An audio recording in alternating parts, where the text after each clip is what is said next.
জীবনে অনেকবার শুনেছি যে ভাবিয়া করিও কাজ করিয়া ভাবিও না। মানে আপনার জীবনে যতগুলো গুরুত্বপূর্ণ বিষয় আছে সেগুলো অনেক গুরুত্ব সহকারে দেখা, প্রয়োজনে একবারের জায়গায় 10 বার ভেবে কাজ করা।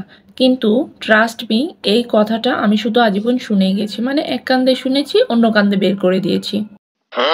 হ্যালো এভরিওয়ান, আসসালামু আলাইকুম। আশা করি ভিডিওটি যে যেখান থেকে দেখছেন আল্লাহ পাক সবাইকে অনেক ভালো রেখেছেন। আর এইদিকে আমি সপ্তাহে যদি 2 দিন ভিডিও দিই তো আমি হচ্ছে আর 4 দিন দেওয়া হয় না, মানে অলসতা করে এটা ওটা করে দেওয়া হয় না। তারপরে হয়েছিল আমার হচ্ছে জ্বর, অসুস্থ ছিলাম, তো সব কিছু মিলে আসলে আরও খারাপ অবস্থা। আর নিজে অসুস্থ থাকার কারণে আমার বাসার অবস্থাও অনেক খারাপ ছিল, সব ফার্নিচারগুলোতে প্রচুর ধুলো পড়ে গেছিলো। আজকে আমি এগুলো সব পরিষ্কার করলাম, তারপরে একটু ড্রাগন ফল কেটে খেলাম। আর খাওয়ার পরে তো দুপুরে রান্নার আয়োজনের পালা। তো আমি ফ্রিজ থেকে হচ্ছে রুই মাছ বের করে নিয়েছি, আর রুই মাছের সঙ্গে বড় একটা পেটি নিয়েছি। আর সকালবেলায় আমার হাজবেন্ড বাজারে গিয়ে সব আমার পছন্দের সব সবজি কিনে নিয়ে আসছে, যেমন পুঁই শাক নিয়ে আসছে, তারপর হচ্ছে ধুন্দল কিনে নিয়ে আসছে, পরে দেখলাম একটা অনেক সুন্দর একটা লাউ নিয়ে আসছে, তারপরে হচ্ছে পটল নিয়ে আসছে।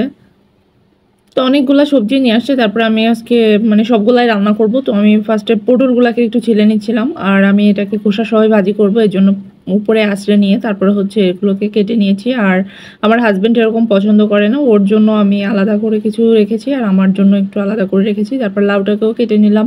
আমি সব ধরনের সবজিগুলো কেটে নিয়েছি আর ধুয়ে নিয়েছি রান্নার জন্য।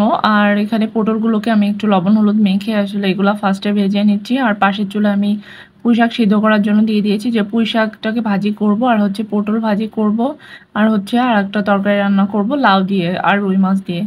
তো আমার শাকগুলো প্রায় সিদ্ধ হয়ে গেছে, এবার আমি শাকগুলোকে তুলে নিচ্ছি। আর পাশের চুলায় তোমার পটল ভাজিটা হচ্ছে। আর শাক ভাজির সঙ্গে যে কোনো ধরনের শাকই হোক, মানে কলমি শাক হোক বা পুঁই শাক হোক, যে ধরনের শাকের সঙ্গে আমি একটু চিংড়ি মাছ দিতে বেশি পছন্দ করি, কিন্তু বাসায় চিংড়ি মাছ নেই আপাতত।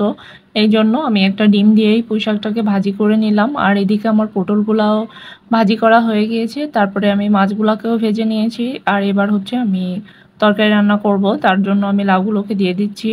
লাউগুলোকে তেলে হালকা একটু ভেজে নিয়ে তারপরে আমি সিদ্ধ করার জন্য এখানে পানি দিয়ে দিলাম। আর তারপরে আমার লাউগুলো সিদ্ধ হয়ে গিয়েছে।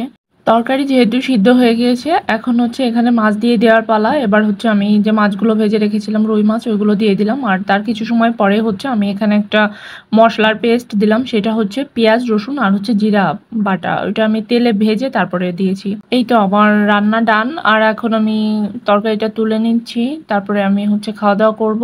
আমি যেহেতু সারাদিন একাই থাকি, তাই আমি আমার মানে ডেইলি অ্যাক্টিভিটিসগুলো আমি আমার ভিডিওর মাধ্যমে তোমাদের সঙ্গে একটু শেয়ার করি। তো যাই হোক, এটা আর কি। তো তোমরা অনেক ভালো থেকো, আল্লাহ হাফেজ। আর অবশ্যই নিজেদের প্রতি অনেক খেয়াল রেখো।